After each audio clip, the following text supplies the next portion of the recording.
this and gave me a beautiful wife, beautiful children. And what, this guy wants to make fun of that? How can we support that? How can we watch anything this guy puts out? And let me tell you, I've spoken in enough of our schools and enough of our universities. I've asked the question so many times, the GYC, you name it, doesn't matter how conservative you are, who here has watched a lot of these things, I guarantee you 3/4 the answer up every time.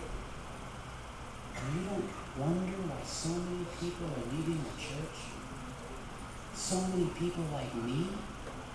Seth MacFarlane can make fun of the God that came off of his kingly world to come down here as a miserable babe in the most humble way in a stall because we didn't even have a house to put him in. He's going to make fun of that? My God. He's going to make fun of the fact that Jesus, all he did was run around and help people. Why are all these guys attacking Christ so heavily? What did Christ ever do but love people and heal them? All of us here to do is uphold the law, to teach you about the character of God.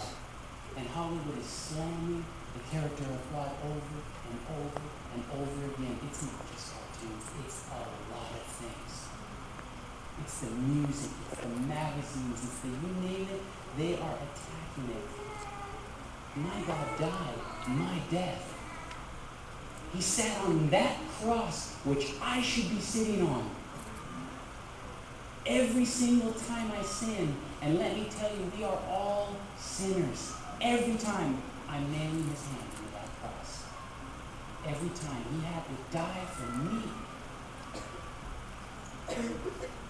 So let me ask you guys a serious question. A man that was so concerned with children, do not send the children away from me. Brothers and sisters, know what your children are watching. Children know what's out there. There is a roaring lion seeking to devour you and take you away from our God. Be careful what you watch. I had no idea this stuff existed until I started looking into it. And you know what? The second that I said, God, if you don't want me to watch this, you take the desire out of my heart. I want to see this stuff. But if you don't want me watching it, you take it away. Can I tell you, to this day, I could care less about movies. You think, oh, what are we going to do with our time? You know, it's so funny. I get that question all the time. Let me tell you something. Man has been figuring out what to do with their time for 6,000 years. And all of a sudden we invent this thing called television, and people go, what are we doing? We're going to watch it. Man's figured that out for a long time. Go outside. Have a relationship. You and you get to the end of your life. If you are on your deathbed, guess what? No one is going to say, man, I wish I would have seen another episode of Tom and Jerry. I'm telling you. That ought to tell you right there what life is all about. Relationships. Enjoy your time as families. When was the last time you guys did something together as a family? Train your kids to love to hang out with the family, not just tune out in front of the TV. Do things with them. Play a game. Play a puzzle. Pull things out. Draw with your kids. Give them something creative to do. Better yet, teach them how to go out and witness to other people. Amen. Maybe then we would bring a lot of people home with us. As I close tonight, all of this, I want you to know, don't be scared of this. All of this stuff that we've been showing you, it's not to be fearful. We serve a much more powerful God than any of this.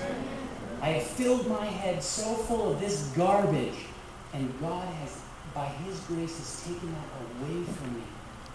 And he has allowed me to live an unscathed, normal life. Like I should have so many more problems living the Hollywood lifestyle that I did.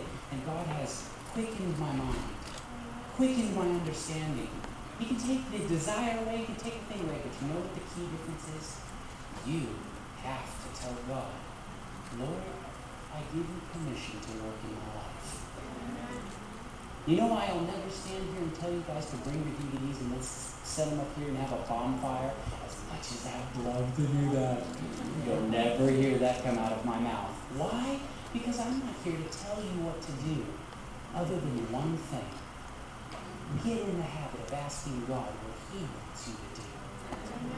Get in the habit of saying, God, I know you don't like this stuff. How can God like this stuff? You think He's up there laughing at us, watching this horrible stuff that's slamming Him? He does not want you to do anything that's contrary to His Word or His Bible.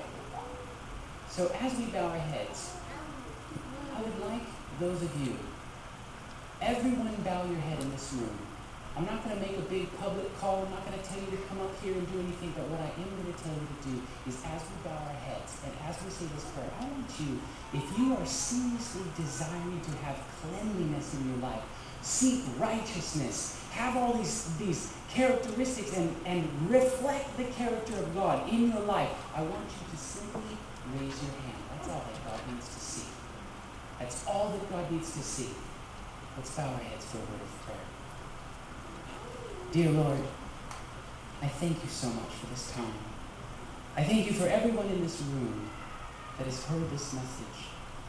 I know that it's a hard message to hear. I know that there's some that are grappling with this, some that maybe don't even believe a word that I say, Lord. But I want to show you the hands of the people in this room.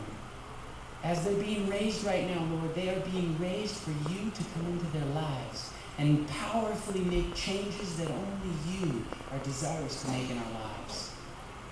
Lord, give us the will and the desire to have you be our leader and our master. We love you. Amen. So, if you guys have any questions,